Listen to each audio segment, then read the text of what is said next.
The Grand Strategic Prologue, the reality of the permanent war. Welcome to the inner sanctum of the audiobook empire. If you are listening to this, you have already crossed the threshold of the average. You have abandoned the comforting lies of the masses, the delusions of universal harmony, the myths of altruistic cooperation, and the naive hope that if you are simply good, the world will reward you. Today, we perform a surgical extraction of the most lethal strategic system ever devised, Robert Greene's 33 Strategies of War. But this is not a history lesson. We are not here to talk about musket fire or ancient cavalry for the sake of nostalgia. We are here to weaponize these principles for the grid of 2026.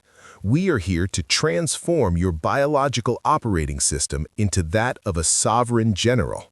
The world you inhabit is not a playground, it is a coliseum. From the moment you wake up and check your digital feeds, you are in a theater of operations. You are surrounded by strategic actors, rivals who want your market share, colleagues who want your status, and infectious, unhappy individuals who want to harvest your psychological energy. To survive and thrive in this ecosystem, you must accept the first commandment of power. Life is a state of perpetual conflict. Every social interaction is a maneuver, every financial move is a campaign, every silence is a tactical choice. The common man fears this truth. He calls it cynicism to avoid the responsibility of being strong. The sovereign, however, embraces it. You realize that peace is merely the strategic interval between two battles. By accepting the war, you gain the strategic initiative. You stop being a reactor who is bounced around by the whims of the grid, and you become the architect who dictates the coordinates of the engagement. In this 18,200-word immersion, we will dismantle the 33 strategies and rebuild them into a total system of sovereignty. We will treat your life as a global campaign. Your goals are your objectives, your habits are your logistics, your network is your intelligence agency, and your mind is the supreme command. We are moving beyond the 1% margin of discipline into the 1% margin of strategy. It is not enough to work hard, you must work clinically. You must learn when to strike with the speed of a digital signal and when to withdraw into the vibrational void of silence. You must learn the art of asymmetric warfare, how to use your weaknesses to trap the strong, and how to turn the social gravity of your enemies against them. This is the Audiobook Empire OS, and the war for your throne begins now. Strategy 1. The Polarity Strategy. Declaring war on your enemies. The most dangerous state for a sovereign general is not conflict, but neutrality. The common man suffers from a biological need to be liked by everyone. He seeks consensus, he avoids controversy, and he blurs his own edges to fit in. This is a tactical disaster. In the grid of power, if you are a friend to everyone, you are a master to no one. You become a blur, a low-frequency signal that is easily ignored and harvested.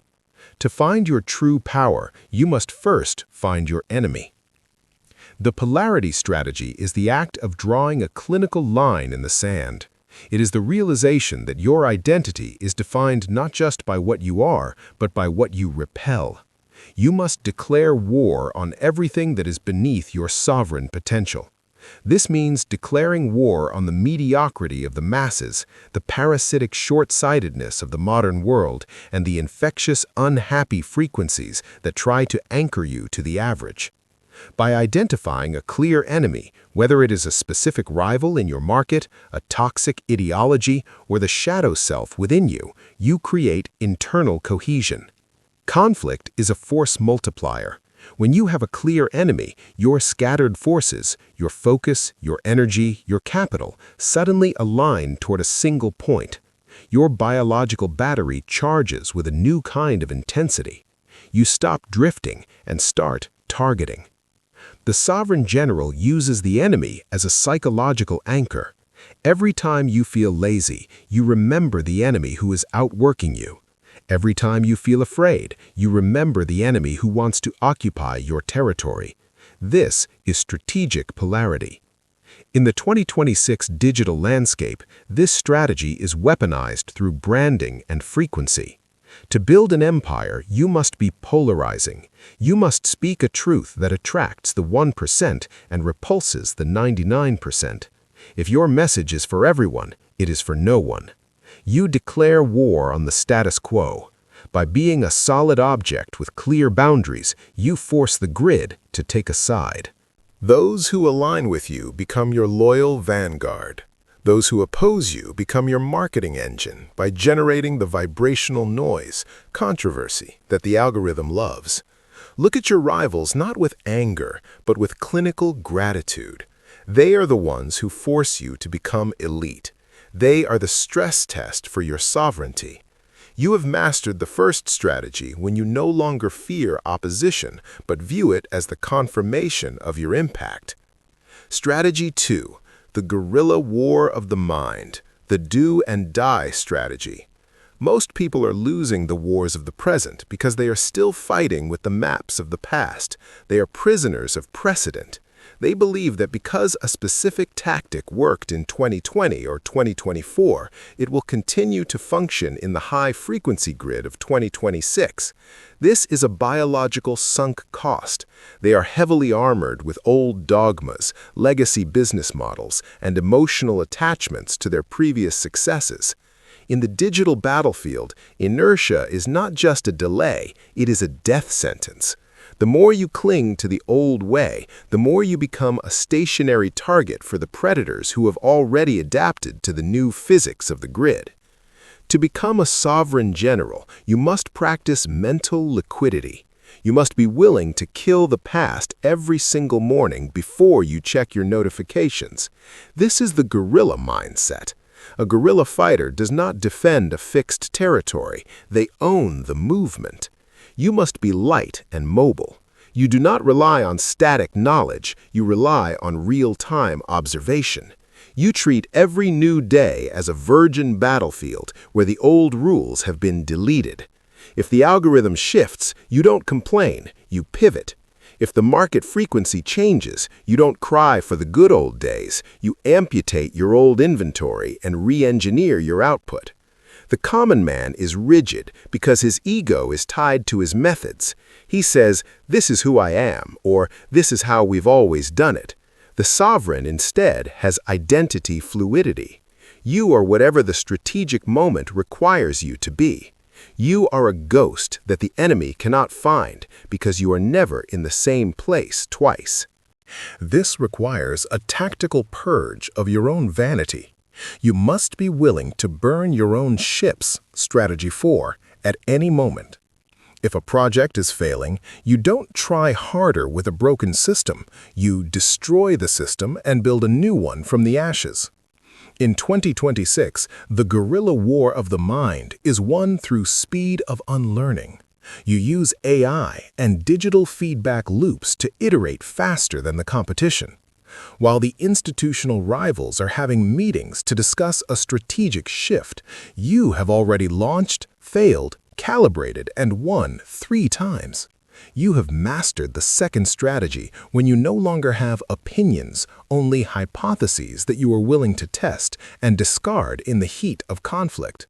You are the digital gorilla who lives in the flow, while the masses are drowning in the stagnation of the past. Strategy 3. The counterbalance strategy, presence of mind. The theater of operations in the modern age is a place of extreme emotional chaos. When the conflict begins, when your capital is at risk, when your reputation is attacked, or when the market crashes, your biology triggers a primal threat response. Your prefrontal cortex, the seat of the strategist, shuts down, and your amygdala, the seat of the reactor, takes absolute control. This is biological treason. The common man is a slave to this neural surge. He reacts with panic, anger, or desperation, which are precisely the frequencies that an elite rival will use to hook and control him. An angry man is a predictable man. A panicked man is a defeated man. The counterbalance strategy is the development of presence of mind. It is the ability to maintain internal stillness while the external grid is in flames. The sovereign general realizes that crisis is not a problem, but a coordinate of actionable information. You develop a clinical detachment from the moment. You do not feel the pressure, you analyze the pressure. You use self-distance, law 4 of human nature, to view your own life from the high ground of a third-person observer. You look at the status attack against you and you ask, what is the tactical intent of the rival? What is the gap in their maneuver? How can I use their own momentum to destroy them? This presence is the ultimate high-status signal. In a room where everyone is reacting, the one person who is still is the one who is commanding. People are naturally drawn to the calm of the general. By refusing to react, you maintain your sovereign frequency. You do not allow the enemy to dictate your internal state. If they cannot rattle you, they cannot predict you. You become a black hole, an object of absolute density that absorbs the emotional energy of others without being moved. To master this in the digital era, you must practice digital stoicism. When you see a negative notification or a market dip, you do not refresh the feed in a panic. You step away from the grid. You occupy the vibrational void of silence for 5 minutes. You reset the OS. You only return to the battlefield when your cortisol has dropped and your strategic mind is back online. You have mastered the third strategy when conflict actually makes you cooler and more clinical. You are the ice in the fire of war. Strategy 4, the death ground strategy, the physics of desperation. To understand the death ground strategy, you must first understand the biological treachery of comfort. Most human failure in the social and financial grid is not caused by a lack of resources, but by the presence of a safety net. The human brain is a biological machine designed for energy conservation. If your subconscious knows that you have a plan B, a stable salary, or a supportive environment that will catch you if you fall, it will never unlock the high-performance mode required for sovereignty. You will operate at 40% of your neural capacity, drifting through the grid as a passive participant. This is the gravity of the average. The death ground strategy is the clinical act of systemic necessity. It is based on the military realization that soldiers fight with 10 times the lethality when they have no path of retreat. When the great conquistador Hernán Cortés landed in Mexico, he did the unthinkable. He burned his own ships. He didn't do this out of madness. He did it to synchronize the biology of his men. By destroying the ships, he removed the option of failure. Winning became the only biological requirement for survival. In the 2026 grid, you must perform your own version of burning the ships. This is not about being reckless, it is about strategic urgency. To apply this to your audiobook empire, you must identify these safety nets that are making you soft. Perhaps it is a job that you hate but pays the bills, or a social circle that validates your mediocrity. You must place yourself on death ground by making your success an existential requirement. This means committing your capital to your projects in a way that is non-refundable. It means setting public deadlines that would cause a total status collapse if missed. When you are on death ground, your prefrontal cortex merges with your survival instincts. Your OODA loop accelerates. You no longer try to find time to work. You occupy the time because your biology demands it. You become anti-fragile. The pressure doesn't break you, it initializes you. The common man fears desperation, but the sovereign general manufactures it. You realize that desperation is the only force strong enough to overcome the inertia of the masses. You have mastered the fourth strategy when you look at the battlefield and realize that retreat is no longer a word in your vocabulary. You are the soldier who has destroyed the bridge behind him, and the only territory left to occupy is the future. Strategy 5. The command and control strategy. The architecture of the sovereign general staff. In the high-frequency grid of 2026, Leadership is often the most misunderstood concept in the hierarchy of power. The common man falls into the dictator's trap, the belief that power comes from micromanaging every atomic move of his team, his digital assets, or his strategic campaigns. This is a strategic death sentence. When you try to control every micro detail, you become the bottleneck of your own empire. Your biological processing power is consumed by low-status logistics, leaving zero energy for macro strategy or intuition. This is strategic rigidity, and it makes you a heavy target for more fluid rivals. The command and control strategy is the development of mission command sovereignty. To lead a global empire, you must move from being a manager to being an architect of information flow. You must build what military historians call a general staff.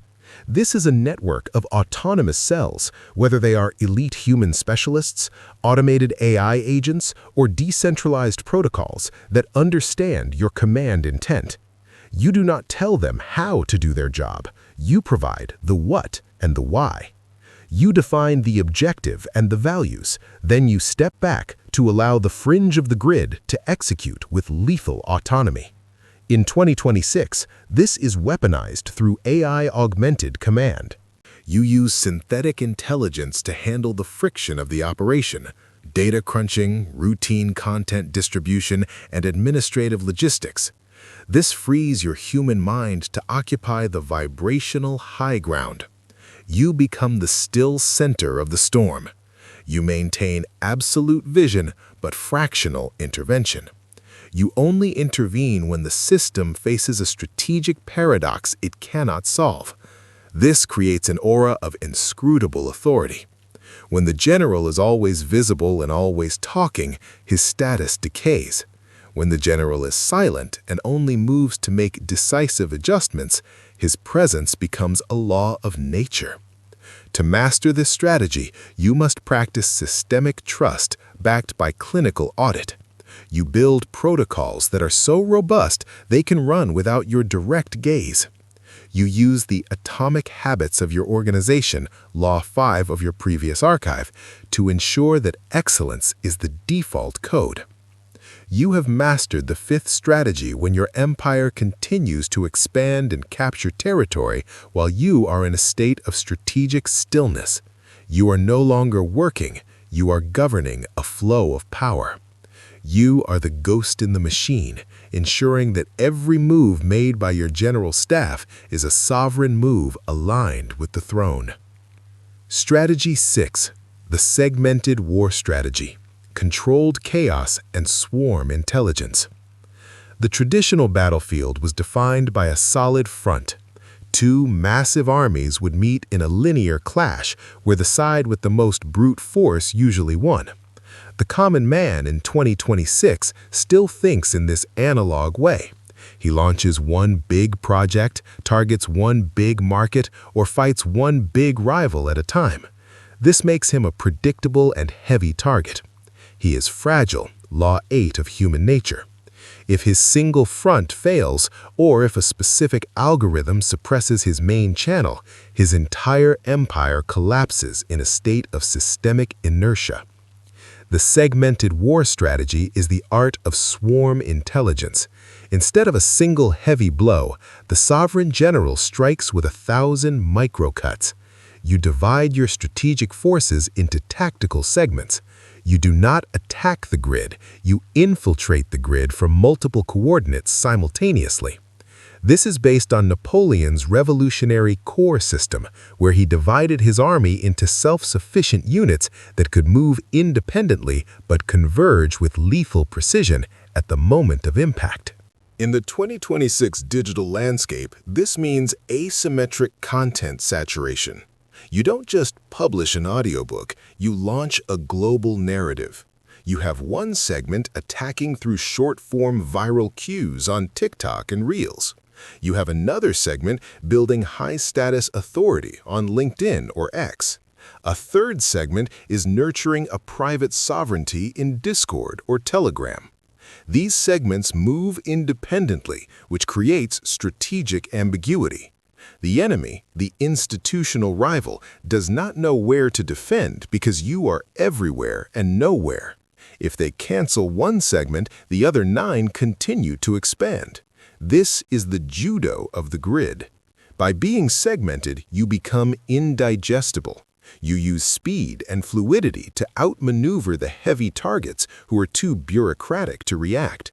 You practice OODA loop dominance. You observe, orient, decide, and act faster than the enemy can even process the initial information. By the time they form a defense against your first move, you have already launched the 5th and 6th maneuvers. You are the digital swarm that topples the monolith by attacking its peripheral voids. You have mastered the 6th strategy when your empire is a liquid force that flows around obstacles and occupies the market through distributed power. Strategy 7. The morale strategy, the war of hearts and minds. In the hierarchy of power, logistics and technology are the body, but morale is the soul. Every group, whether it is your internal team, your digital tribe, or your global audience, operates on a psychological frequency. This collective energy determines the lethality of your movement. The common man, blinded by low-status logic, ignores this invisible capital. He treats people like tools or data points, which leads to emotional decay and systemic entropy. His forces are demotivated, and in the heat of conflict, they will surrender at the first sign of friction.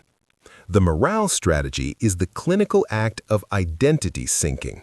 The sovereign general realizes that to command the human grid, you must first capture the narrative of the soul. You do not give orders, you provide meaning.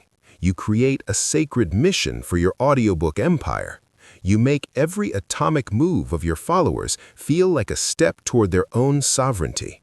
You use the magnetism of the mission to align their individual egos with your imperial vision.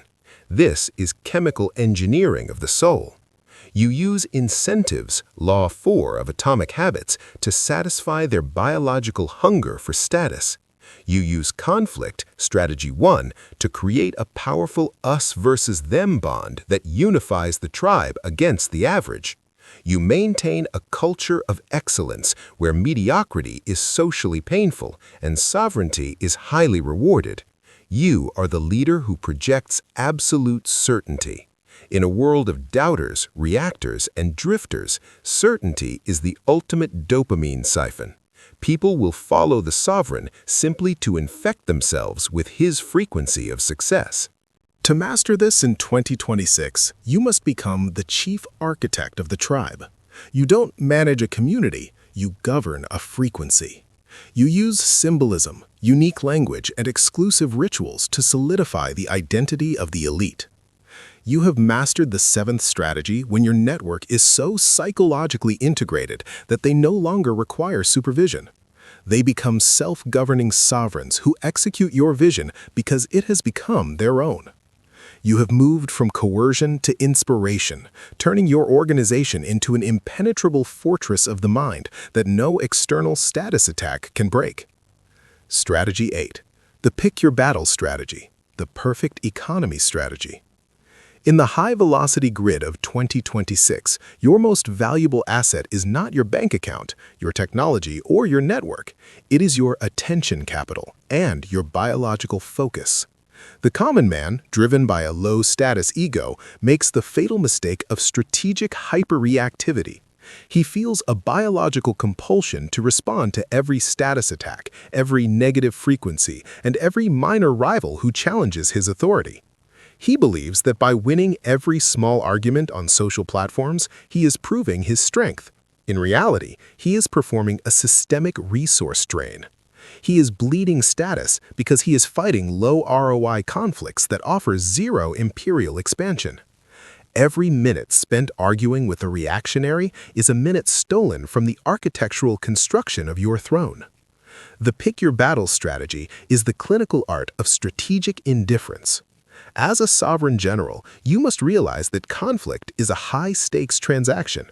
Every time you engage, you are spending your limited biological currency. You must perform a lethal ROI audit before you move. If the status return of a conflict is not 10x the energy cost, you do not engage. You ignore. You let the low-status rivals scream into the digital void. You realize that by responding, you are vesting them with importance. You are gifting them your frequency. The sovereign general practices economic warfare through the mastery of selective engagement. You conserve your lethal force for the decisive engagement, the battle that actually changes the coordinates of your power. In 2026, this means practicing digital silence. While the masses are frantically defending their egos in the comments section, you are optimizing your algorithm and refining your AI protocols in the shadows. You become the high-value target that is too expensive to hit. You have mastered the 8th strategy when you can watch a rival fail without lifting a finger, simply because you chose not to subsidize their existence with your attention. You are the master of the no move, realizing that the most powerful weapon in your arsenal is the ability to say no to the average. You don't just win the war, you win it with the minimum expenditure of sovereignty. Strategy 9. The counter-offensive strategy. The art of the pivot. Most people in the social grid believe that aggression is a linear concept. They believe that initiative always means striking first. This is a tactical hallucination that leads to strategic exhaustion. The common man strikes early out of fear, impatience, or a need for validation. He often hits the enemy's hardest point, their fixed defenses, and exhausts his own biological and financial capital in the process. He leaves himself vulnerable to the inevitable counterstrike. He has spent his momentum on a shadow. The counter-offensive strategy is the high-level art of controlled vulnerability. The sovereign general realizes that the enemy's momentum is actually their greatest weakness. You don't fight the force, you redirect the physics. You bait the rival. You create a false opening or a least vulnerability that compels them to commit their resources. You let them think they have seized the advantage and that your audiobook empire is retreating. While they are overextending and burning their ad spend or neural energy, you are observing the pivot point with a clinical eye. This is the judo of the grid. You do not block the attack, you absorb and pivot. Once the enemy has reached their culminating point, the precise microsecond where their offensive energy is spent, but they have not yet secured the victory, you strike with absolute precision. You hit their soft flank with fresh, concentrated forces. In 2026, this means waiting for a competitor's marketing hype to peak and then reveal its flaws before launching your superior alternative narrative to capture the disappointed traffic. You have mastered the 9th strategy when you no longer fear the enemy's advance, but welcome it as the kinetic energy for your counterattack.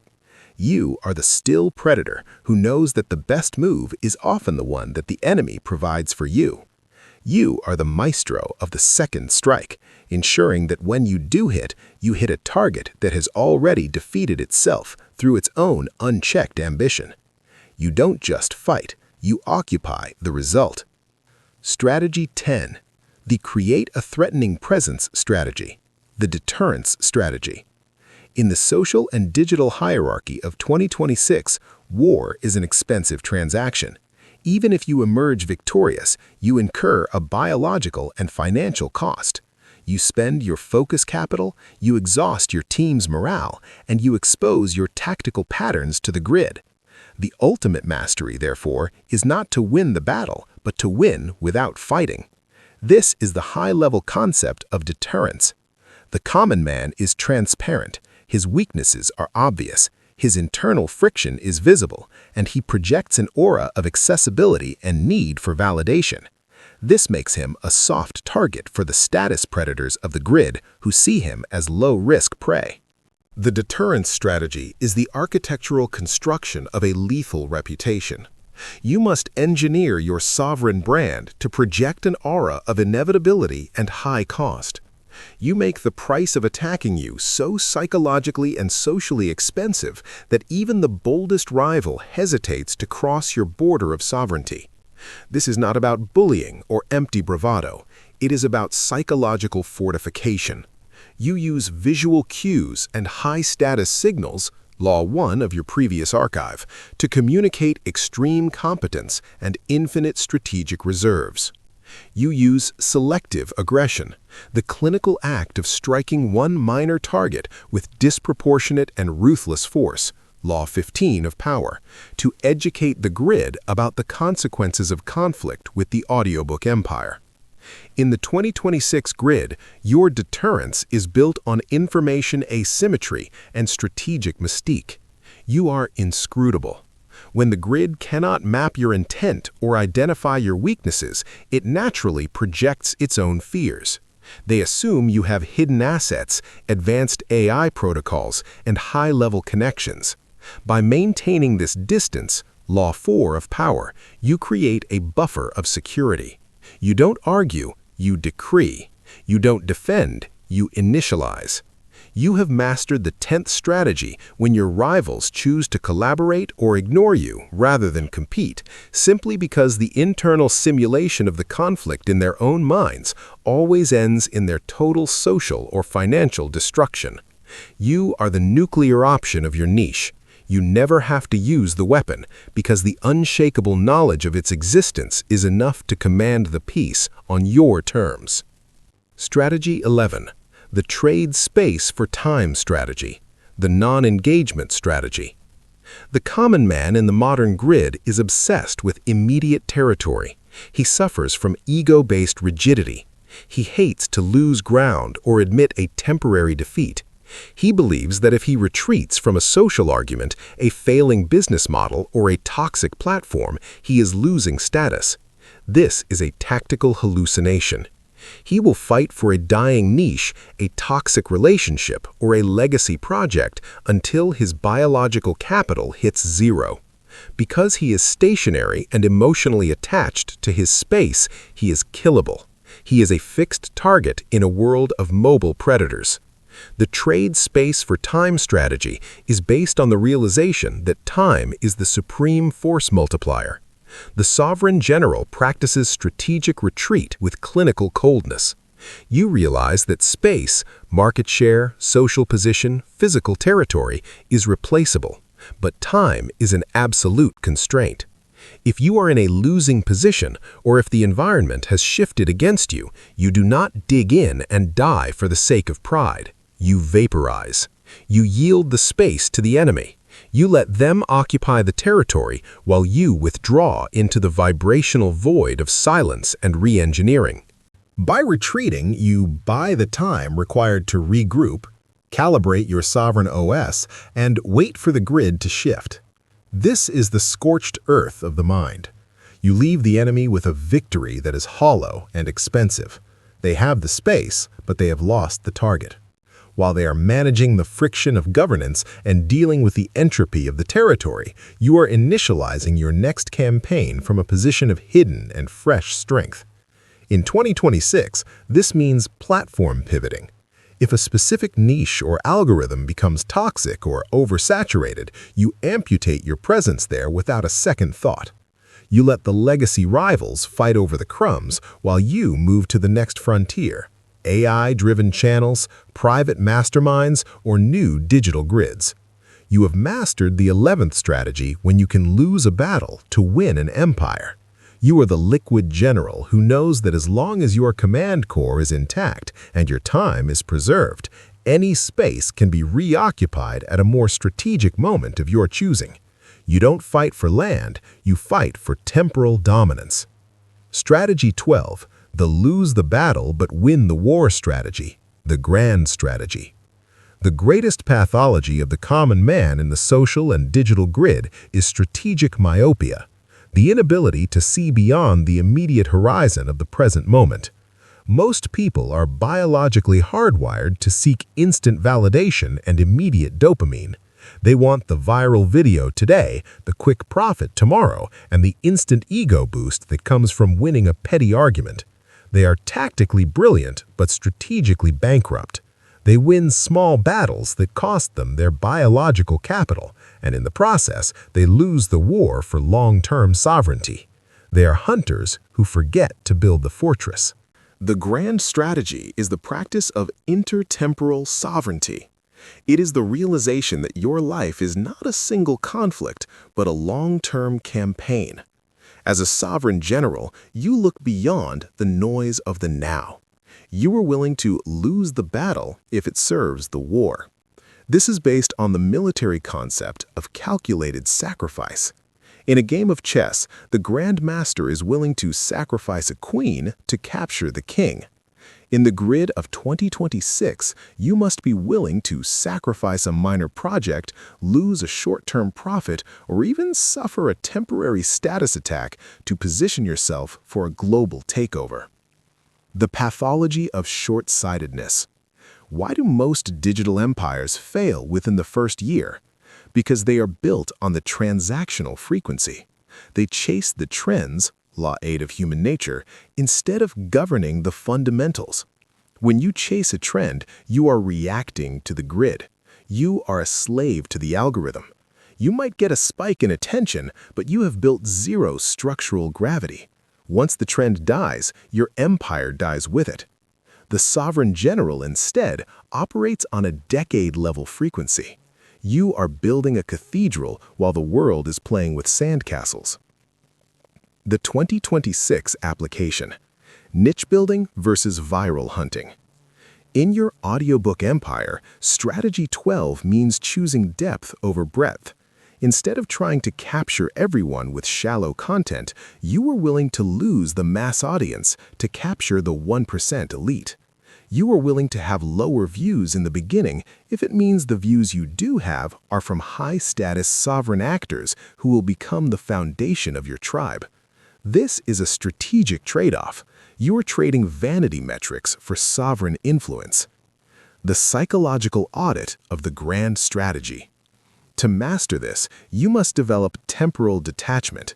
You must look at your daily metrics with a clinical smile, knowing that they are merely flickers in the static. Your true metric is the architectural growth of your sovereignty, the strength of your OS, the loyalty of your inner circle, and the invisibility of your logistics. You have mastered the 12th strategy when you can accept a loss with absolute calm, because you know it is the required price for the total victory that is mathematically inevitable. You are not just playing the game, you are rewriting the rules for the next century.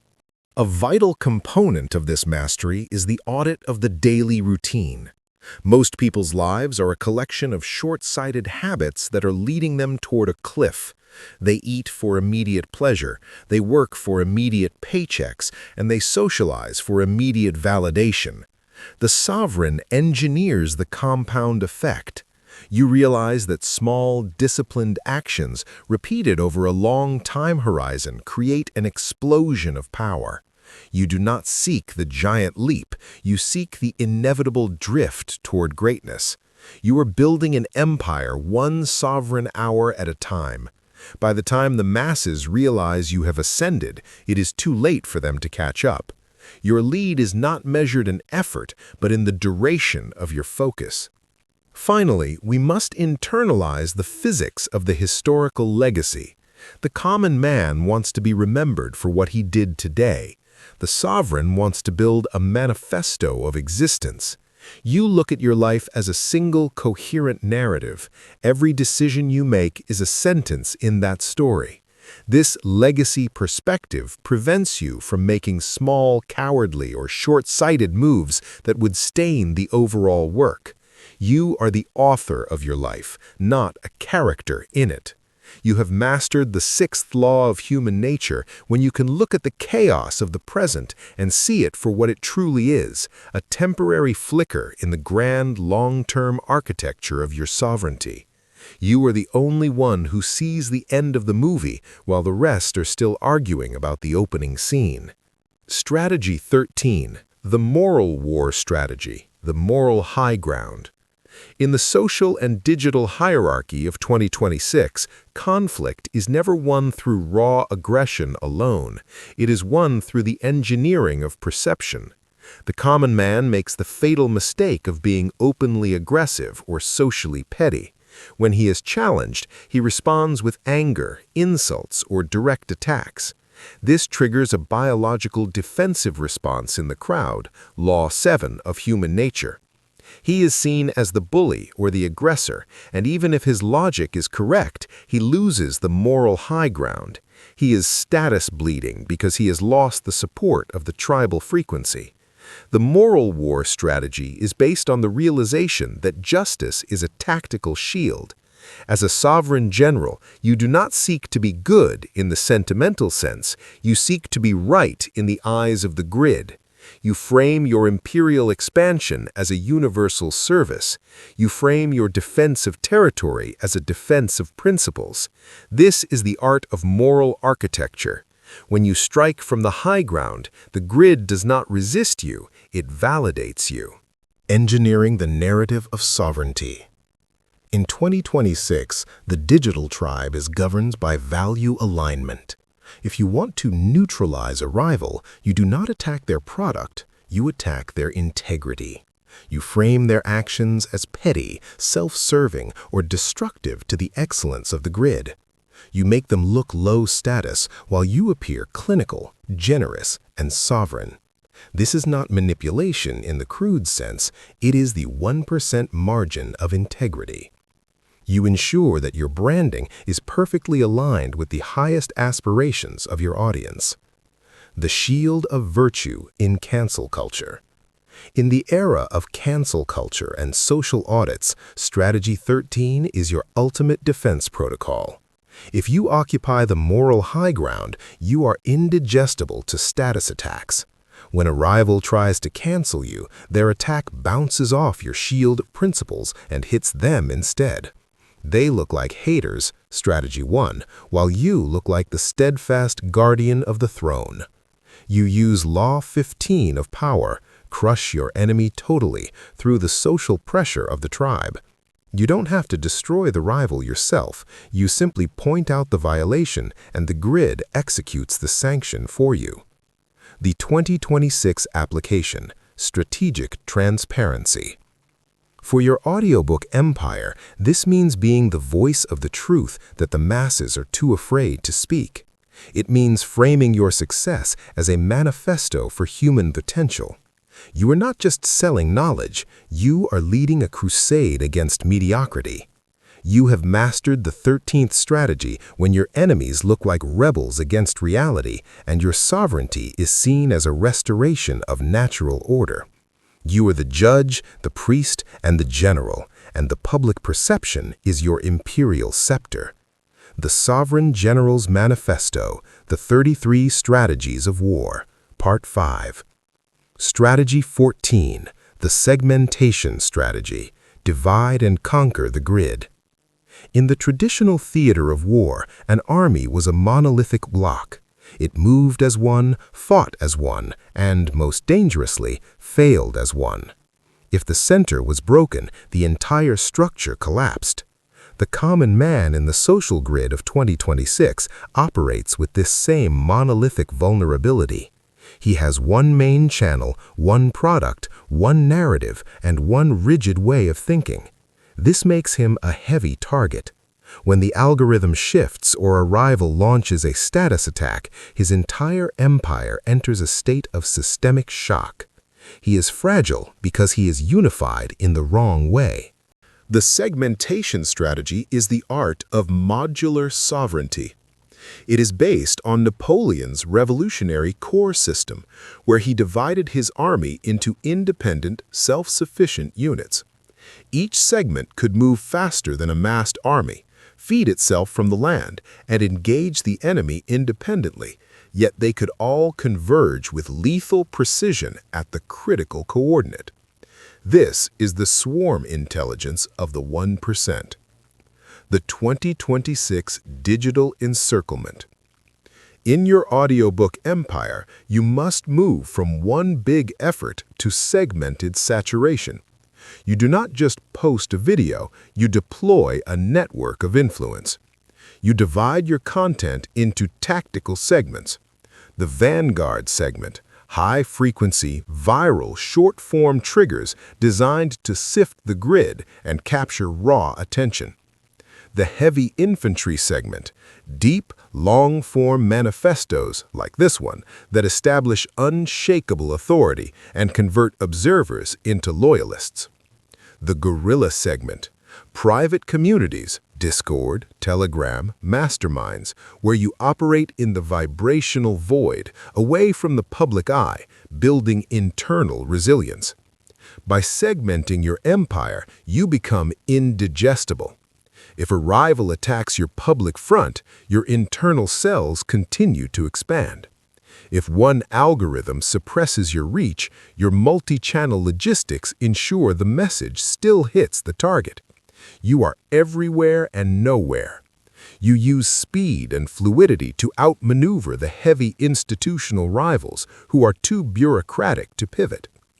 You have mastered the 14th strategy when your presence is felt as a global frequency that cannot be deleted or silenced because it has no single point of failure. Strategy 15. The defensive war strategy, the economy of force. There is a profound biological delusion that power is always aggressive. The common man believes that to be a winner, he must always be attacking, scaling, and speaking. He suffers from offensive exhaustion. He spends his capital, time, money, emotion, in a frantic attempt to capture the world, only to find himself empty and vulnerable when the true conflict arrives. He is fighting the physics of the grid. The defensive war strategy is the realization that defense is the strongest position. This is the judo of the soul. In military history, a well-entrenched defender often has a 3-to-1 advantage over the attacker. As a sovereign general, you use the energy of the rival to defeat the rival. You do not seek the battle, you become the battlefield. You build a fortress of stillness and wait for the enemy to exhaust themselves. The architecture of the sovereign fortress. In the grid of 2026, defense is not passive, it is active deterrence. You build your defense through economic resilience, having sovereign capital, crypto, assets, cash, that allows you to wait out a market crash while your rivals panic sell. Psychological immunity, developing a clinical disregard for gossip and status attacks. You let the noise wash over you, knowing that responding is a resource drain. Strategy 8. Operational silence, keeping your logistics and next moves in the shadows. A rival cannot attack a target they cannot see. By choosing the defensive position, you conserve your momentum. You let the rivals scream, attack, and innovate themselves into burnout. While they are bleeding focus, you are consolidating authority.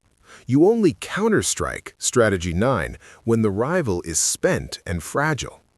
You have mastered the 15th strategy when you can win by doing nothing, simply because you were the only one with the biological capital to survive the entropy of the moment. You are the mountain that outlasts the storm. Strategy 16, the flanking strategy, the path of least resistance. The common man is direct and stubborn.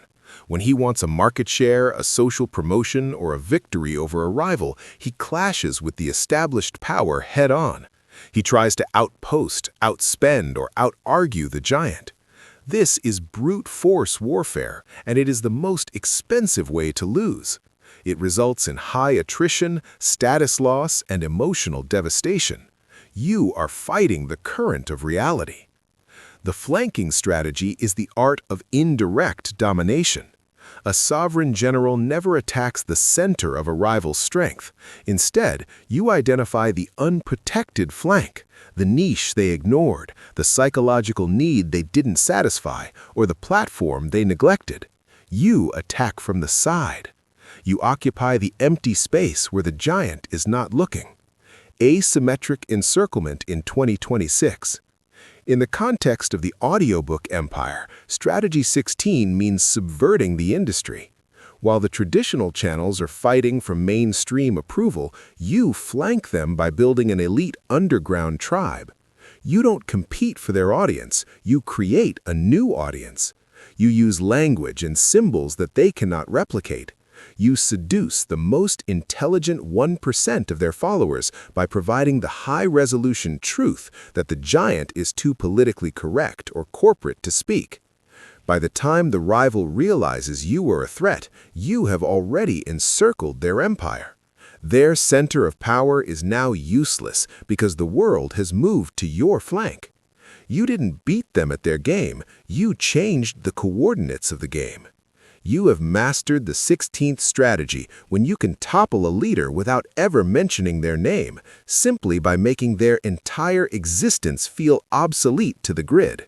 You are the water that flows around the rock and erodes its foundation from the shadows.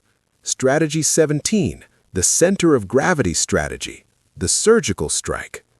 Every empire, every organization, and every rival in the social grid of 2026 is held together by a single pillar of reality. This is what the great military theorist Karl von Clausewitz called the Schwerpunkt, or the center of gravity. It is the source of all power, the hub upon which all other atomic moves depend. The common man, blinded by low-status chaos, wastes his energy hacking at the branches of a rival's strength. He attacks their customer service, their pricing, or their social media posts. This is ineffective scuffing. It causes friction, but it does not cause collapse. Identifying the digital Schwerpunkt. In the 2026 grid, a center of gravity is rarely physical. It is often information-based or reputation-dependent. For a massive audiobook competitor, the center of gravity might be a specific exclusive contract with a high-status narrator. For a social media influencer, it might be the trust they have built with a specific niche tribe. For a digital business, it might be a single AI algorithm that generates 80x their traffic. You do not waste your biological capital attacking their peripheral assets. You perform surgical warfare. You strike the center. The clinical execution of the strike. Striking the center of gravity requires overwhelming precision, not just overwhelming force. You identify the core dependency of the rival. If their power comes from public perception, you don't argue with them, you release the evidence that shatters their integrity. Strategy 13. If their power comes from financial liquidity, you target their supply line by offering a disruptive alternative that makes their revenue model obsolete. You don't need a global war if you can execute a clinical decapitation. You have mastered the 17th strategy when you can topple a giant with a single atomic move because you had the patience to find the loose screw that held the entire machine together. You are the specialist who breaks the chain at its weakest link. Strategy 18, the soft flank strategy, the psychological subversion. The common man is obsessed with hard power, money, numbers, and direct authority. He believes that to defeat a rival, he must outscale them in the physical world. He attacks where the enemy is strongest and most visible. This is a tactical disaster. The sovereign general, instead, realizes that every hard power is supported by a soft flank of psychological beliefs, subconscious insecurities, and moral vulnerabilities. If you attack the armor, you break your sword. If you attack the will of the soldier, the armor becomes a metal coffin. The infiltration of the enemy mind. The soft flank strategy is the art of subliminal sabotage. You do not clash with the rival's logic, you pollute their confidence. In the grid of 2026, this is weaponized through narrative erosion. You identify the shadow self of the rival, Law 6 of human nature. You find what they are afraid of losing, their status, their coolness, or their originality. You then seed the doubt. You don't post a critique, you ask the question that makes their audience begin to question the frequency. Asymmetric moral decay. This is internal encirclement. You find the disgruntled elements within the rival's tribe or organization. You incentivize their defection not with money, but with alignment of vision. You make the rival's internal culture feel obsolete or toxic. By attacking the soft flank, the spirit, and the mind, you ensure that when the conflict reaches the physical phase, the rival has already surrendered internally. You have mastered the 18th strategy when you can win the battle in the subconscious of the enemy while they are still celebrating their surface-level success. You are the neurostrategist who knows that the mind is the only battlefield that yields total sovereignty. Strategy 19, the envelopment strategy, the total encirclement. The greatest fear of any biological organism and any digital entity is isolation. The common man strikes a rival and then retreats, giving the enemy room to breathe and space to regroup. This is incomplete conquest. It allows the seeds of revenge to grow. The sovereign general instead practices total envelopment. You do not just hit the target, you occupy the environment around the target. You create a noose of inevitability. The digital noose of 2026. In the context of the audiobook empire, envelopment means omnipresence. When a rival looks for traffic, your sovereign frequency is already there. When they look for partnerships, you have already secured the high-status allies. When they look for market share, you have saturated the niche with 1,000 microsegments. Strategy 6. You create an echo chamber of your own sovereignty. You surround the rival's empire until their only biological option is to fade away or merge with your system. The psychological trap. This is the strategy of the net. You don't need to destroy the rival's assets if you control the access to those assets. You cut their supply lines, their access to dopamine-driven attention, investor capital, and social validation. You make supporting the rival a high-status risk for the rest of the grid. Once they are encircled, they fall into a state of strategic paralysis. They feel that resistance is futile. You have mastered the 19th strategy when the enemy collapses, not because they were beaten in a fight, but because they ran out of space to exist. You are the ocean that has swallowed the island. Strategy 20. The maneuvering for weakness strategy, forcing the move. In the chaotic social grid of 2026, stagnation is the equivalent of invulnerability. If a rival is entrenched in a strong position, silent and disciplined, they are nearly impossible to hit.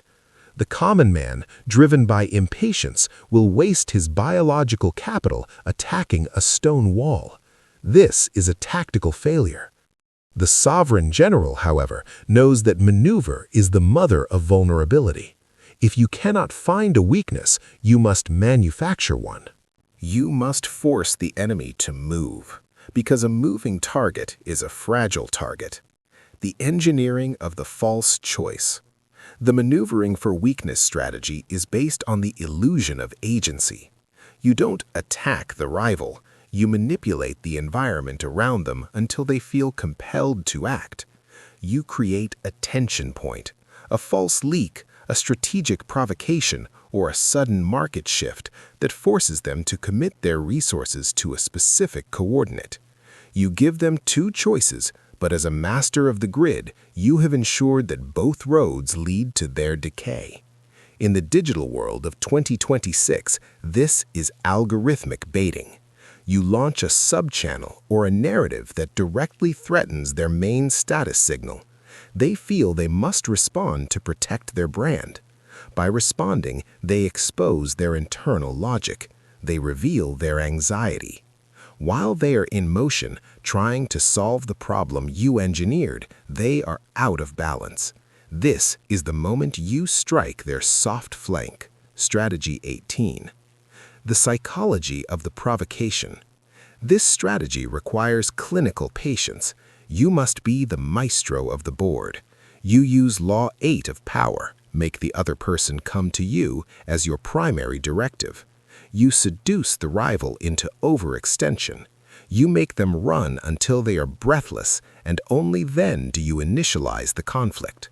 You have mastered the 20th strategy when the enemy believes they are attacking a gap in your defense.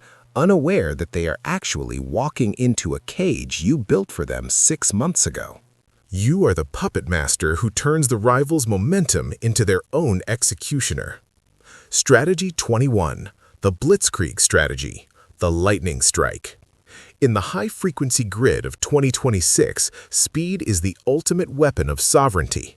The common man is analog. He is slow, bureaucratic, and deliberate. He has meetings to analyze the data. He seeks consensus from his support grid.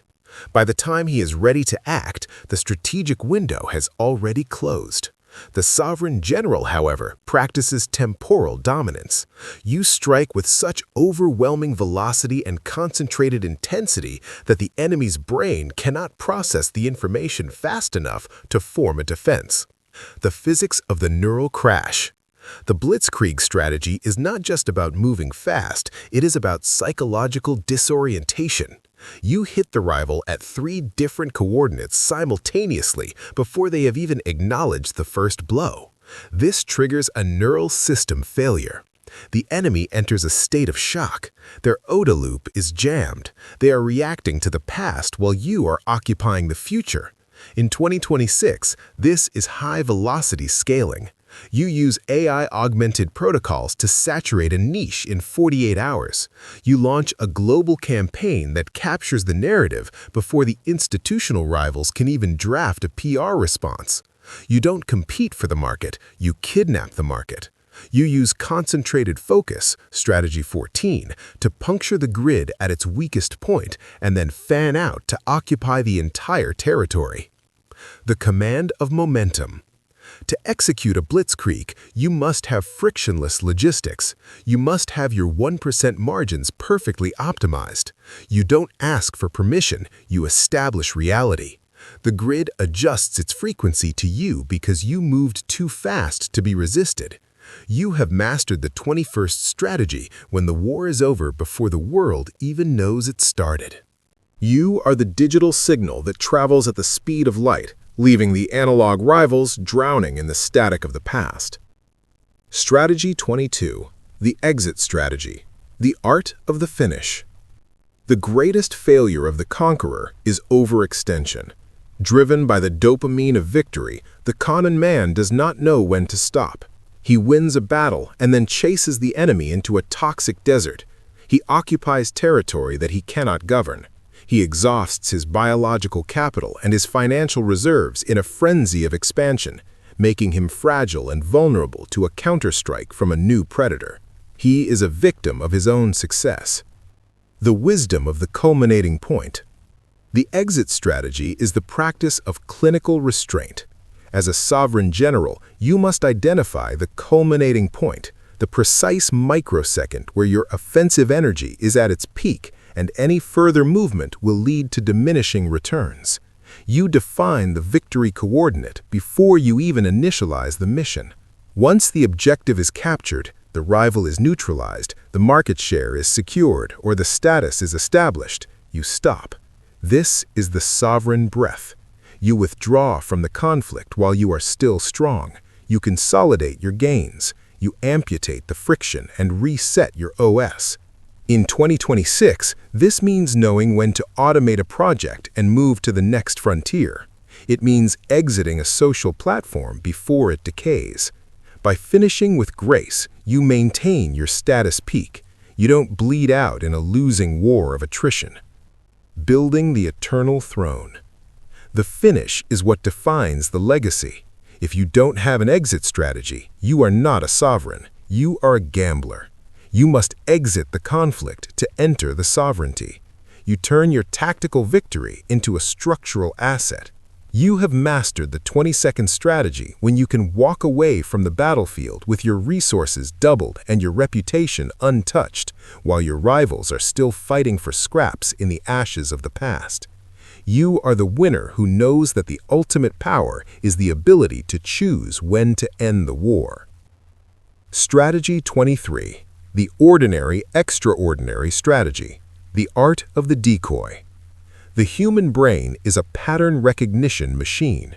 To survive in the social grid, it constantly seeks to categorize people and events as safe, predictable, or routine. The common man falls into the trap of the conventional.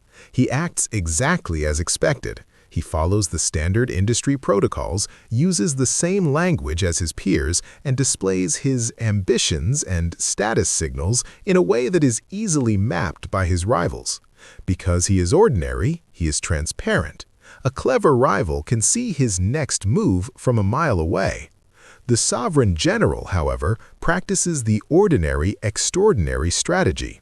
You use the mundane as a camo frequency to hide the lethal strike. The camouflage of the mundane. This strategy is based on the military concept of mixing the frequencies. You maintain an ordinary surface, you appear to follow the rules, you use the standard industry jargon, and you blend into the social background. This is your strategic decoy.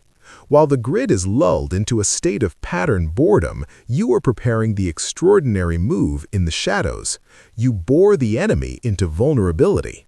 By the time the rival realizes that you are not one of the herd, you have already occupied their flank. In the 2026 digital landscape, this means algorithmic camouflage. You launch a conventional campaign that looks like every other marketing effort in your niche. This ordinary signal deflects the aggression of your rivals. Underneath this mask, you are initializing a deep-tier strategy that targets a higher coordinate of power. Subverting the biological expectation. The extraordinary strike is effective only because it is preceded by the ordinary. You synchronize with the enemy's expectations, and then you interrupt the pattern. You are the gentle colleague who executes a ruthless takeover. You are the boring content creator who suddenly captures the global narrative with a sovereign manifesto. You have mastered the 23rd strategy when your public image is a perfect mirage for your private ambition. You use the conventional to buy the time and space required for the unconventional victory. You are the hidden variable in a world of predictable constants. Strategy 24. The right-hand man strategy. Attacking the support grid. Every sovereign rival and every empire has a pillar of stability. No leader operates in a vacuum. They depend on a support grid, a trusted advisor, a key investor, a brilliant editor, or a loyal partner who handles the logistics of their status. The common man makes the fatal tactical error of attacking the leader directly. This is expensive and inefficient because the leader is the most defended coordinate. Direct attacks only trigger the leader's defensive response, Law 8 of human nature, and unify their tribe. The sovereign general, instead, practices subtle amputation. You identify the support system and you neutralize the pillar.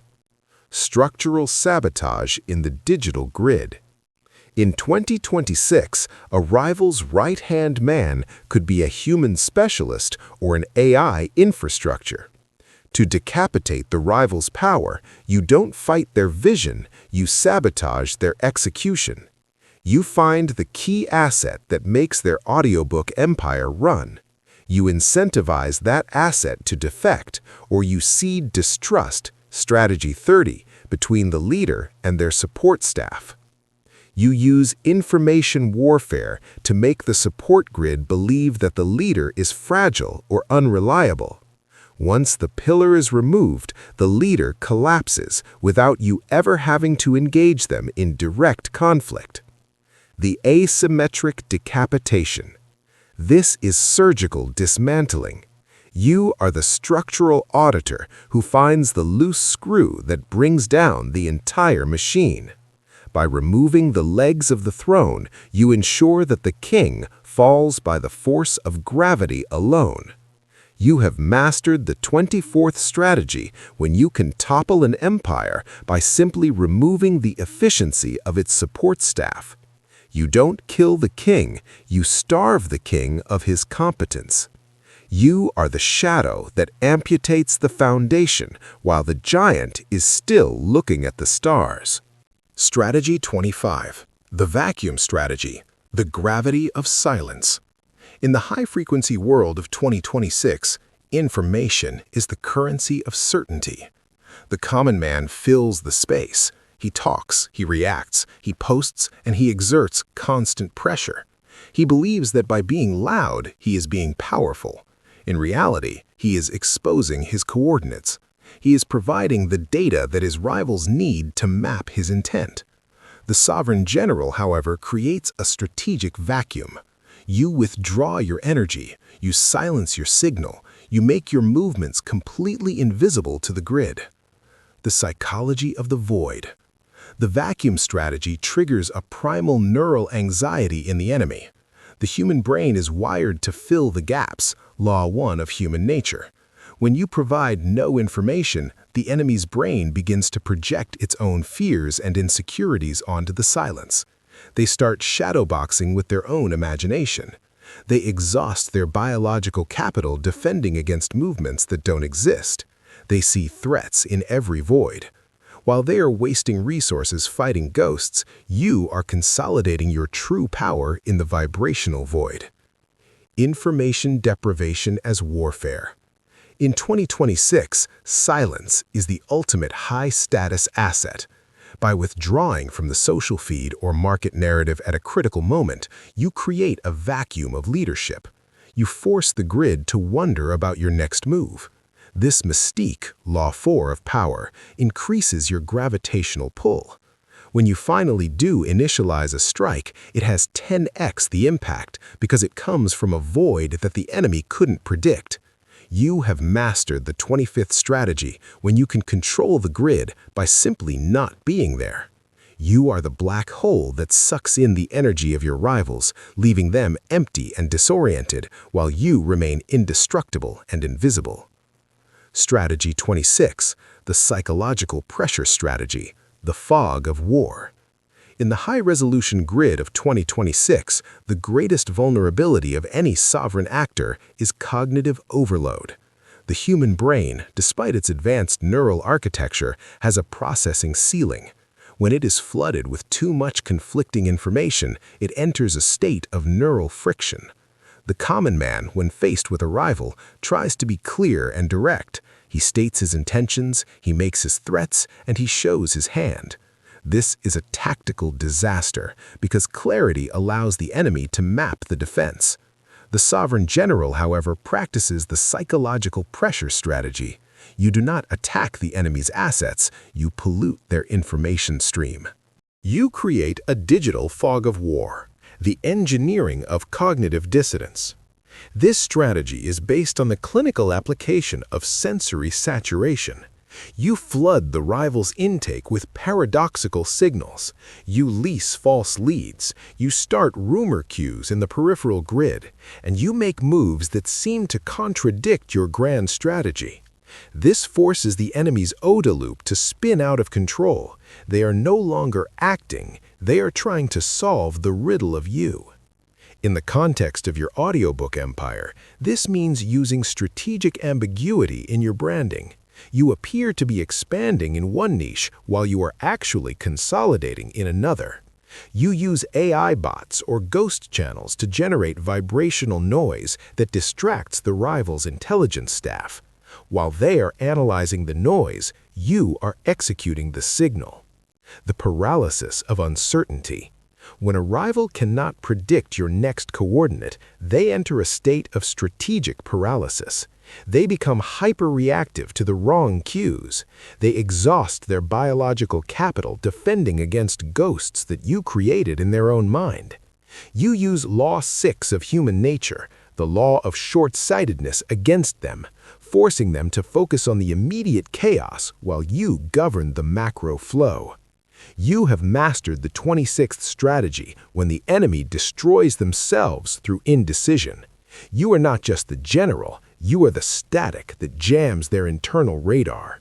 You don't fight their will, you drown their perception. It is a tactical maneuver designed to disarm the enemy, map their desperation, and gain territory without spending a single biological or financial bullet. The sovereign general treats the meeting table as another theater of operations, diplomacy as a tactical smokescreen. The negotiation war strategy is based on the art of positional seduction. You enter a negotiation not to reach an agreement, but to audit the rival's reserves. While you were talking, you were looking for micro leaks in their status signal. You use language as a shield to mask your preparations for the next strike. You make minor concessions that seem generous but are actually strategic anchors that limit the enemy's movement. In 2026, this means partnering with a rival just to gain access to their internal logistics. You use the illusion of peace to infiltrate their support grid, Strategy 24. The clinical extraction of advantage. By the time the agreement is signed, the balance of power has already shifted in your favor. You have used the time bought by the negotiation to re-engineer your OS and occupy the high ground. The enemy believes they have secured a deal, but they have actually signed their own obsolescence. You have mastered the 27 strategy when you can win the battle while smiling across the table. You were the wolf in the suit of the diplomat. You realize that peace is just a psychological tool for the master strategist. You don't talk to resolve, you talk to dominate. Strategy 28, the fait accompli strategy, the done deal. In the social grid, resistance is usually a reactive force. People only fight back when they feel they have a chance to change the outcome. The common man makes the mistake of asking for permission, seeking buy-in, or teasing his next move. This gives the institutional grid and the rivals time to form a defensive wall. It allows the entropy of the masses to anchor his ambition. The sovereign general, however, practices the fait accompli strategy. You don't ask, you occupy. You move with such absolute speed and concentrated force that by the time the grid realizes what has happened, the move is already a done deal. Sudden occupation of the high ground. This strategy is based on the physics of inevitability. You identify a coordinate of power, a market niche, a status position, or a technical infrastructure, and you seize it in a single blitzkrieg strike, Strategy 21. You don't announce your intent, you publish the result. In 2026, this means launching a global campaign or acquiring an asset in the vibrational void of a weekend and presenting it to the world on Monday as an unchangeable fact. The cost of reversing your move must be so high that the grid's only biological option is to adjust to your new reality. The management of the aftermath. Once you have established the fait accompli, you pivot to a status of stability. You present yourself as the new order. You legitimize your aggression by framing it as progress, Strategy 13. You don't apologize, you dictate the new terms. The common man is too shocked by your audacity to resist. They accept the throne because you are already sitting on it. You have mastered the 28th strategy when you can change the grid with a single move that leaves your rivals arguing with the past while you are governing the future. You are the inevitable reality that the world has no choice but to follow. Strategy 29, the communication war strategy, the narrative gravity. In the hyper-connected social grid of 2026, the most lethal battlefield is not the bank account or the legal system, it is the information space. We live in an era of narrative gravity. Perception is not just a reflection of reality. In the digital age, perception is reality. The common man makes the fatal mistake of being passive with his image. He allows the masses, the gossip mongers, and his rivals to define who he is. He reacts to rumors, he explains his actions, and he defends his reputation. This is a strategic surrender. When you are defending, you are following the enemy's script. The sovereign general, however, practices information sovereignty. You define the story before the grid has a chance to breathe. Engineering the imperial image. This strategy is based on the clinical application of framing. You do not provide information, you curate perception.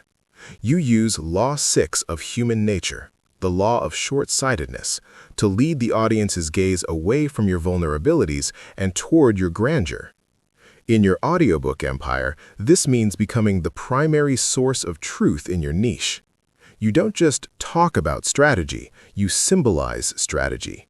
You use coded language, visual cues, and selective silence to create a mystique, Law 4 of power, that acts as a gravitational pull. You make your rivals look outdated and low resolution simply by the way you frame the narrative. You use Strategy 13, the moral high ground, to ensure that your communication is seen as a service to excellence, making any attack on you look like an attack on truth itself. The weaponization of the signal. In 2026, communication war is won through frequency control. You flood the grid with high-status signals that drown out the static of your detractors. You use AI-augmented distribution to ensure your narrative is everywhere. When a negative frequency, a rumor or a status attack, enters the grid, you don't argue with it, you override it. You launch a more compelling narrative that makes the attack feel irrelevant or petty. You have mastered the 29th strategy when the world speaks your language to describe their own reality. You are no longer part of the conversation, you are the conversation. You are the scriptwriter of the social drama, and your rivals are merely supporting actors in your imperial play. Strategy 30. The inner war strategy, the fifth column. The most effective way to destroy a fortress is not by scaling the walls, but by decaying the foundation from the inside. History is littered with empires that were impenetrable to external force, yet collapsed because of internal rot. The common man tries to compete with a rival directly. He tries to outpost them, out-earn them, or outfight them in the open. This is high-attrition warfare. The sovereign general, however, practices the inner war strategy. You find the fault lines within the enemy's support grid, Strategy 24, and you infiltrate their identity. The digital infiltration. In the 2026 grid, this is known as the fifth column protocol. You don't attack the leader, you infect the followers. You identify the disgruntled subordinates, the undervalued partners, or the exhausted loyalists of your rival's audiobook empire. You don't offer them money, you offer them validation and a higher frequency. You seed ideological viruses, ideas that make the rival's command intent feel obsolete or tyrannical. You trigger a revolution from within their comment sections, their Discord servers, and their inner circles.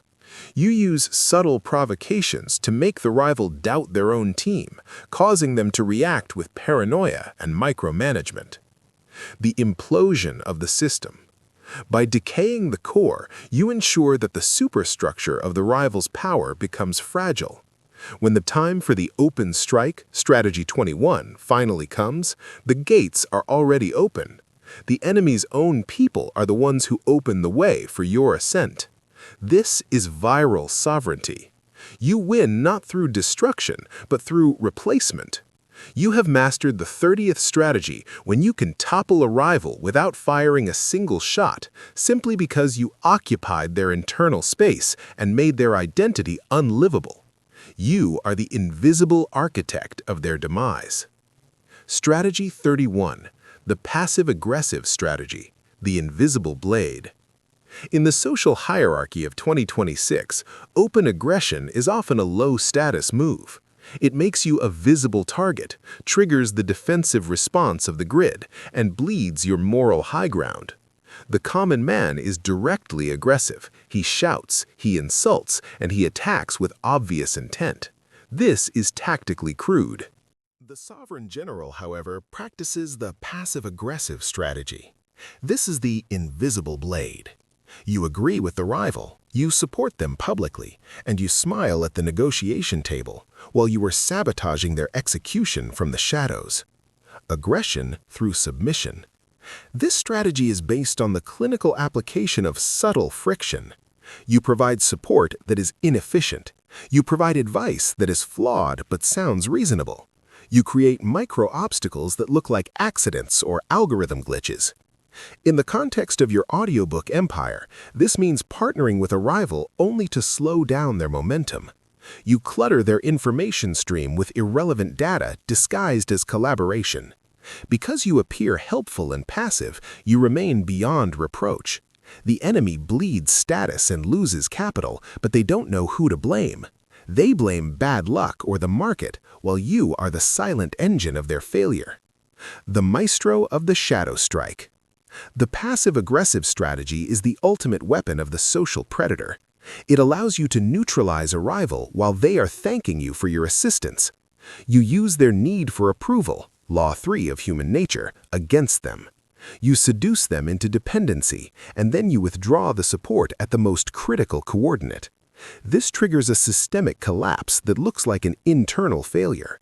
You have mastered the 31st strategy when you can watch your rival drown while you are the one holding the life preserver that is just out of reach. You are the slow poison in their glass of wine, and by the time they taste the bitterness, the war is already decided. Strategy 32, the chain reaction strategy, the domino effect. In the interconnected social grid of 2026, the common man is a linear actor. He thinks in terms of action and immediate result.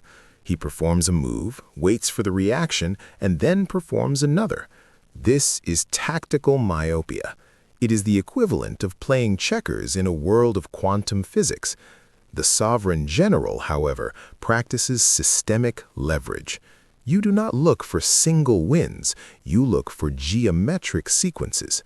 You identify the one coordinate in the grid that, if struck, triggers a series of inevitable consequences that propagate through the entire system.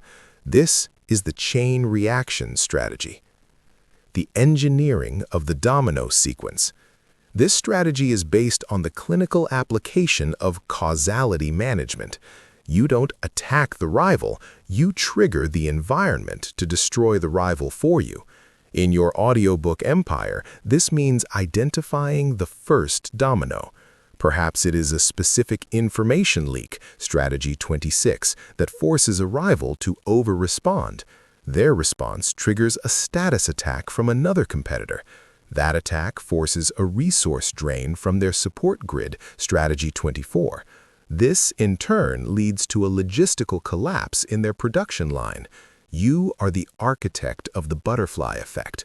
You move one atomic piece on the board, knowing that the physics of human nature and the inertia of the grid will execute the rest of the execution for you. You don't need overwhelming force if you have overwhelming foresight. You use the interconnectedness of the digital world as a weapon. A viral narrative, strategy 29, isn't just a video, it is a chain reaction designed to capture the attention of a specific elite, who then validates the signal for the masses, who then build the fortress of your brand. The geometry of power. To master the 30-second strategy, you must develop multivariate vision. You must see the lines of influence that others ignore. You look for the vibrational link between market trends, rival insecurities, and technological shifts. You wait for the moment of critical density, the moment where a single move has the maximum systemic impact. You have mastered this strategy when your smallest move results in the largest collapse of the old order.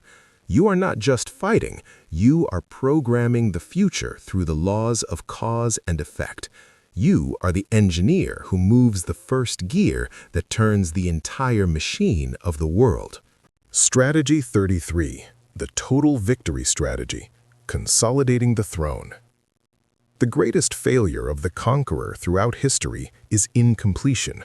Driven by pity, exhaustion, or naive optimism, the common man leaves a rival alive or a legacy system partially intact. He believes that winning the battle is enough. This is a lethal oversight. An enemy left alive is a vibration of revenge waiting to grow. Law 15 of power.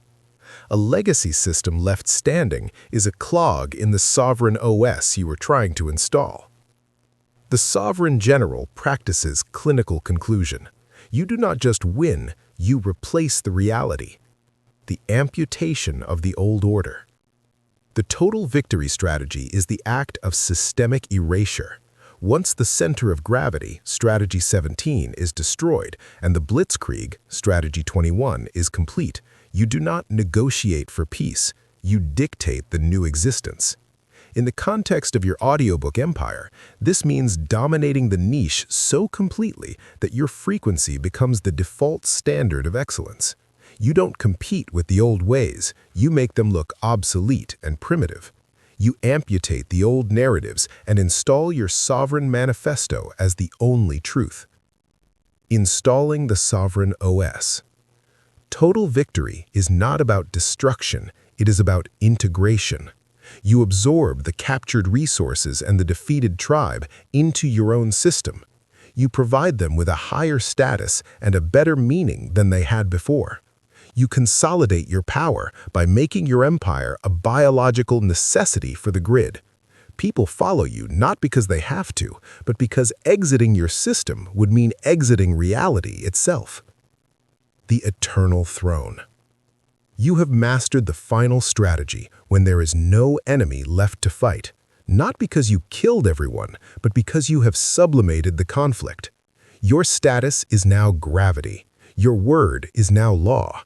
You have moved from being a general to being the sovereign. You have reached the end game of war, where sovereignty is eternal and stability is absolute. You don't defend the throne, you are the throne. The Master Synthesis, the Sovereign OS for 2026. The alchemical fusion of power and strategy. To have studied the 33 strategies of war in isolation is to have the parts of a lethal machine without the engine. To become the sovereign general of the audiobook empire, you must now perform the grand synthesis. You must learn to fuse the tactical deception of the 48 laws of power, the neural insight of the laws of human nature, the atomic precision of habit formation, and the systemic movement of the 33 strategies. This is not a collection of books, it is a sovereign operating system, SOS. In the grid of 2026, a single strategy is a linear target. If you only use blitzkrieg, strategy 21, you become predictable and exhaust your resources. If you only use deterrence, strategy 10, you become a stationary fortress that can be bypassed. The true master operates in the vibrational void between these strategies. You are liquid. You flow from the moral high ground, strategy 13, into the passive-aggressive shadow, strategy 31, with the clinical indifference of a machine. You are not using strategy. You are embodying conflict as a form of high-status art. The architecture of the 2026 digital empire. The battlefield is no longer made of land. It is made of attention coordinates and algorithmic gravity. To occupy this territory, you must understand the physics of the digital grid. Number 1. Algorithmic encirclement. The swarm protocol. The common man believes the algorithm is a tool to reach an audience. The sovereign general knows the algorithm is the theater of operations. To win in 2026, you apply strategy 6 to your content. You do not launch one project, you launch a content swarm. You saturate the grid with atomic signals, short-form cues, viral provocations, and high-status manifestos that all lead back to your central command, the audiobook empire. You use AI to generate volume, but you use your sovereign mind to dictate the intent. You encircle the audience's attention until your frequency is the only reality they perceive. This is the digital application of strategy 19, envelopment. Number 2, the shadow economy of attention, the information war. In 2026, privacy is the ultimate strategic asset, strategy 25, the vacuum strategy. The more the grid knows about your logistics, the easier you are to target. The sovereign general maintains an information asymmetry. You are hyper-visible in your results, but invisible in your methods. You use Strategy 23, the ordinary extraordinary strategy, to appear conventional while building disruptive power in the shadows. You leak false vulnerabilities to mislead the status predators, Strategy 15, while you are actually consolidating capital in decentralized, unmapped grids.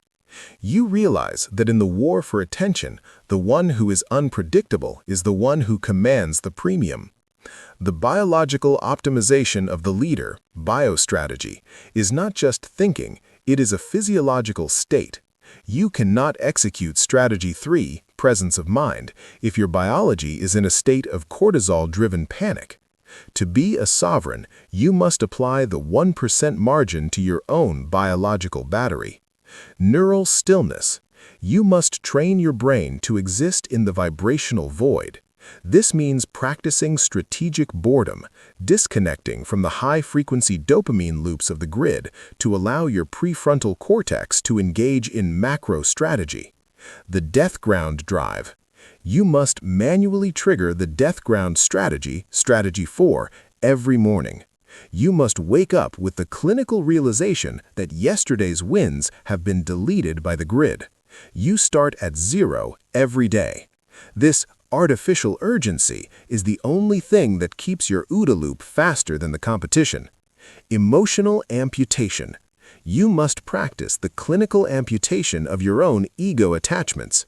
If a legacy project, Strategy 11, is no longer serving your grand strategy, you kill it without emotional hesitation. You do not sunk cost your life into decaying territory. The moral shield in a post-truth world.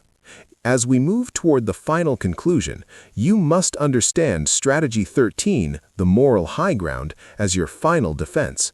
In the era of deepfakes and automated status attacks, your integrity is not a moral choice, it is a tactical necessity. By being the voice of excellence in a sea of mediocrity, you build a moral shield that is indigestible to the grid's canceling algorithms.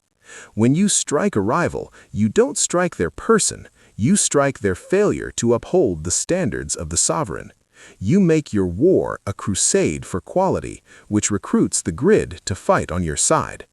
The final descent into sovereignty. We are now entering the end game.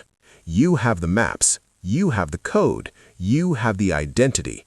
But a map is just a piece of paper until the general marches. The transition from strategic theory to imperial reality requires a will that is sharper than any blade.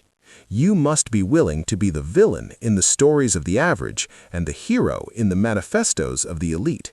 You must accept that power is the only universal language that the grid respects. The audiobook empire is not a channel, it is a sovereign entity that you are building in the minds of millions. Every word you speak, every video you launch, and every strategy you execute is a brick in the cathedral of your reign. We move now to the architect's final command, the ultimate synthesis that will close the 18,200-word loop and launch you into the eternal throne. The Sovereign General's Manifesto, the 2026 Field Manual, Part 2. Algorithmic Psyops, Controlling the Collective Neural Net. In the grid of 2026, the algorithm is not just a piece of code, it is the collective neural net of humanity. It is the gatekeeper of status and the distributor of reality.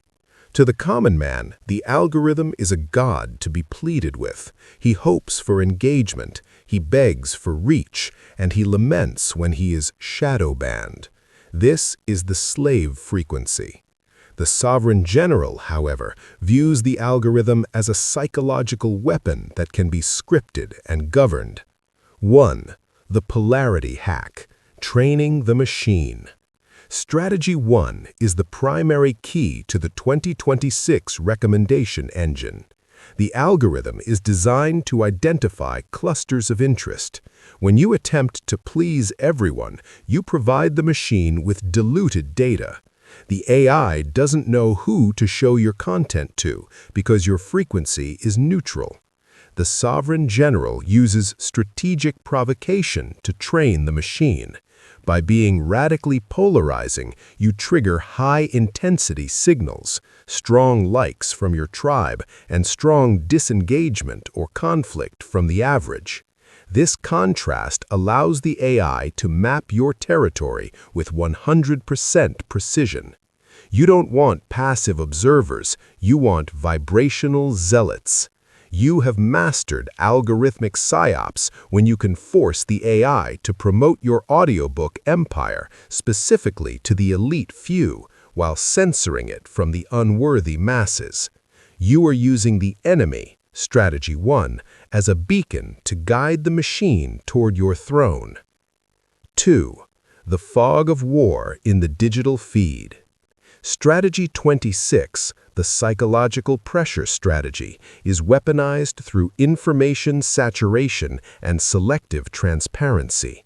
The grid is currently flooded with fake transparency, creators who share everything to build trust. This makes them predictable and fragile. The sovereign general instead practices the strategic mirage. You share high-resolution successes that project invincibility, but you keep the source code of your operations in the vibrational void. You use deepfake logic, not the technology, but the strategy, to create a fog of war. You make moves that seem to contradict your identity just to desynchronize your rivals. While they are analyzing your last video to find a weakness, you have already shifted the frequency of the entire channel. You are the digital ghost that is felt everywhere, but mapped nowhere. The sovereign branding grid, the architecture of attraction. Your brand is not a logo, it is a mental occupant. It is the amount of neural real estate you own in the brain of your audience. In 2026, if you do not occupy space, you do not exist. To build the audiobook empire, you must apply the law of indirect attraction, Law 4 of human nature, combined with Strategy 10, deterrence. 1. The magnetism of the difficult to enter. The common man makes himself accessible. He responds to every comment, he begs for subscribers, and he explains his vision to anyone who will listen. This is status suicide. It signals that your time and frequency are cheap. The sovereign general, instead, builds a digital fortress. You make your inner circle difficult to enter. You use language and cues that require high intelligence to understand. This creates a status gap. People don't value what is free and easy. They value what is sovereign and scarce. By being inaccessible, you trigger the primal hunger for validation in your audience. They don't just watch your content, they aspirate to be part of your reality. You have mastered sovereign branding when your silence is more impactful than your speech. 2. The propaganda machine of the 1%. Every great empire in history had a propaganda department. In 2026, your propaganda is your content strategy. You are not providing information, you are providing a worldview. You apply Strategy 29, Communication War, to ensure that your audiobook empire is seen as the only restoration of order in a chaotic world. You frame the modern grid as a prison of mediocrity, and your channel as the manual for the great escape.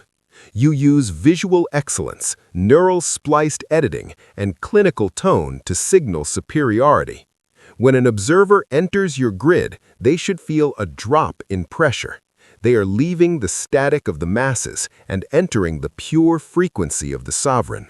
The biohacking of attention and the 1% margin of focus. In 2026, the weapon of choice is the dopamine siphon.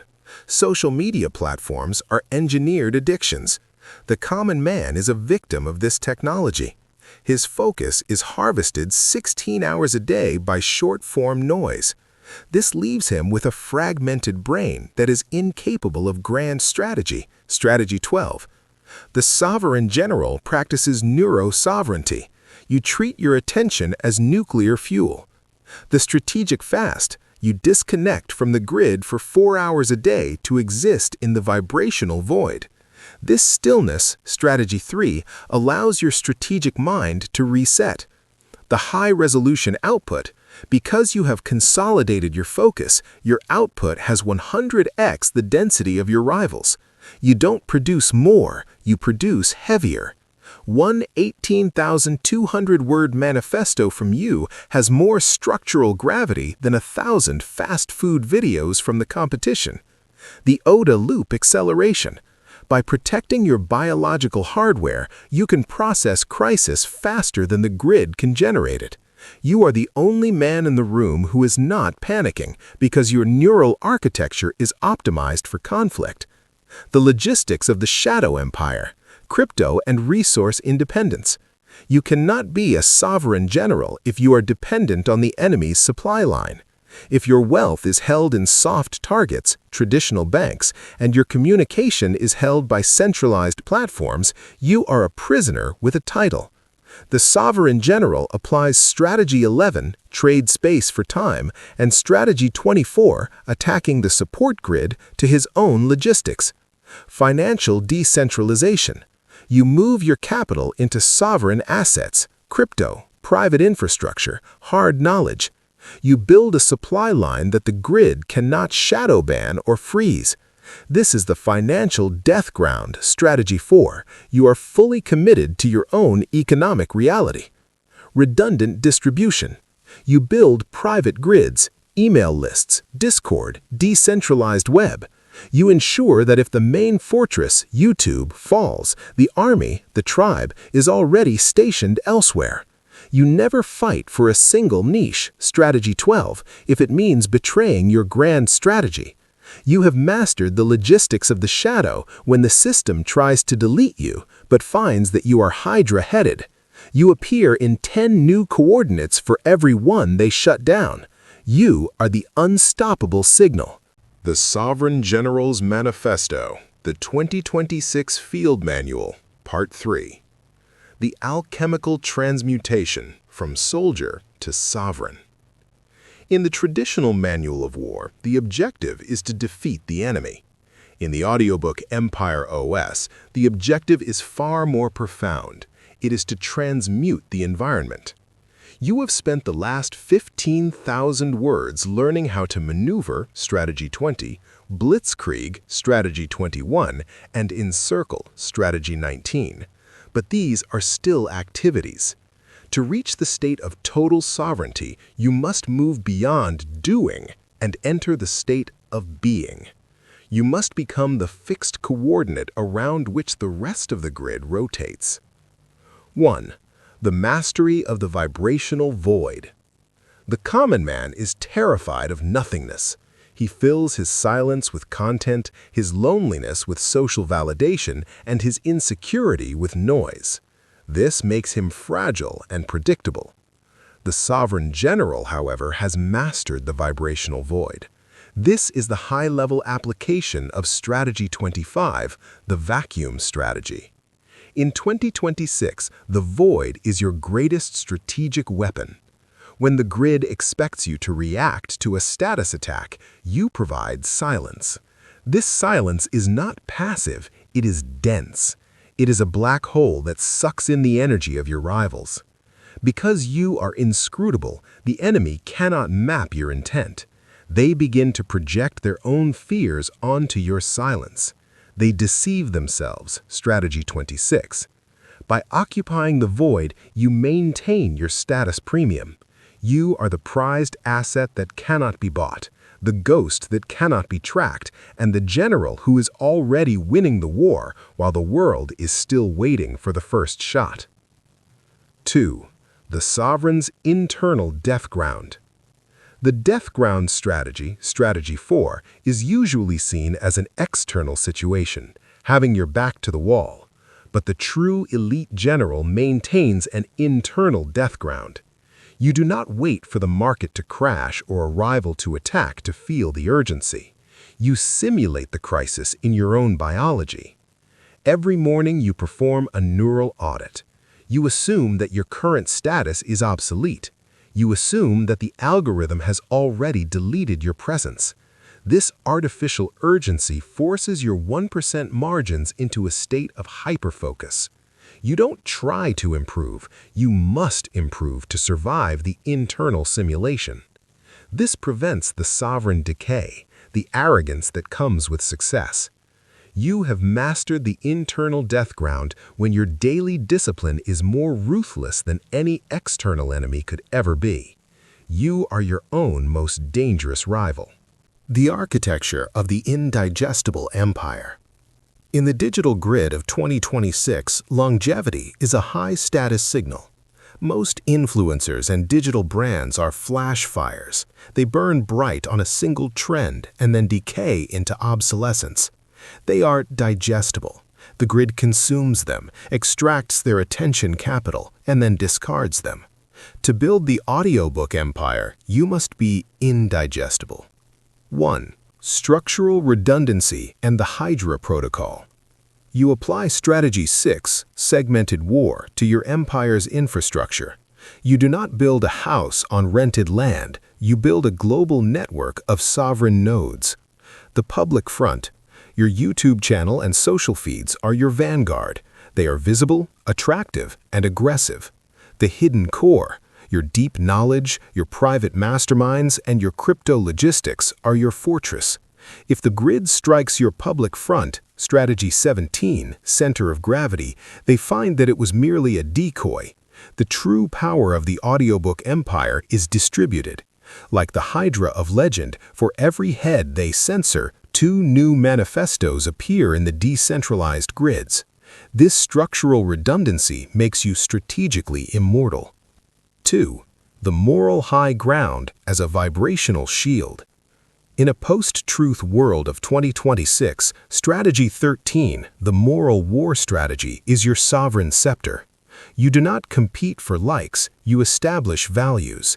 You frame your sovereignty as a service to human excellence. You make joining your tribe a moral imperative.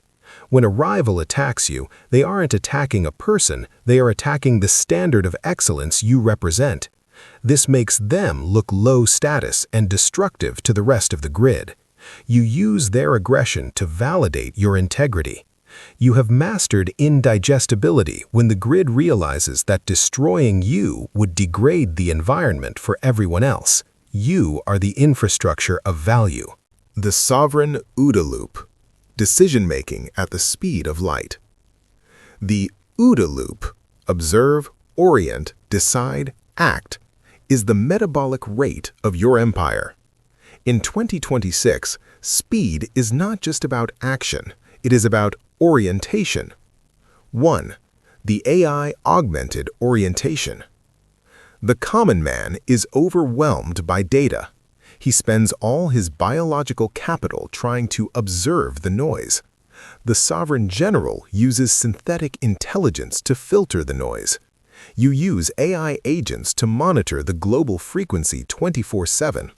They identify the trends and map the rival movements. Strategy 26. This leaves your human prefrontal cortex free for the most high-status move, deciding. 2. The clinical strike. Because your orientation is high resolution, your decisions are surgical. You apply Strategy 21, the Blitzkrieg strategy, not by doing everything, but by doing the one move that triggers the chain reaction. Strategy 32. You strike at the center of gravity while the rivals are still analyzing the fog. You move with such temporal dominance that the world sees your success as inevitable. You don't fight for the result, you occupy the future before it arrives. The final covenant, the sovereign and the tribe. Power is social gravity. You cannot be a sovereign without a tribe that synchronizes with your frequency. But you don't build a fan base, you build a collective sovereign organism. 1. The magnetism of the elite only. You apply Strategy 10, deterrence, to your audience building. You don't try to be relatable, you try to be aspirational. You set high standards for entry into your inner circle. You use language that sifts the grid, attracting the sovereigns and repulsing the reactors. This ensures that your network is composed of high-status actors who multiply your power rather than draining your energy. 2. The leader of the 1%. You are the general who leads by vibrational example. You don't tell them what to do, you show them what is possible. By maintaining your own 1% margin in every atomic habit and strategic move, you create a gravity of excellence that pulls your tribe upward. Your audiobook empire becomes the North Star of the grid, the primary source of truth and strategy in a world of static and chaos. The final imperial seal, the Universal Sovereignty Proclamation. The grand strategic synthesis, beyond the 18,200-word baptism. You have reached the end of this 18,200-word immersion into the science of power. If you have listened to every word, if you have processed every strategy, and if you have internalized every law, you are no longer the same biological entity who began this journey. You have undergone a neural recoding. You have stripped away the social camouflage of the average and replaced it with the sovereign OS of the 1%. But remember the final warning of the audiobook empire. Knowledge without clinical execution is merely a more sophisticated form of entertainment. To possess the maps of war and never march is the ultimate strategic failure. 1. The post-war mindset. Peace as a high-status weapon. The common man believes that war ends when the fighting stops. The sovereign general knows that war is permanent. What changes is not the state of conflict, but the frequency of the maneuver. After you have mastered the 33 strategies, you enter a state of strategic peace. This is not the peace of the weak, but the peace of the predator who has occupied the high ground so completely that no rival dares to initialize an attack. Your peace is your deterrence, strategy 10. By living with 1% margins in your habits, by maintaining your vibrational void in your communications, and by governing your internal death ground, you create a gravity of inevitability. People do not compete with you, they align with you. They don't argue with you, they observe you.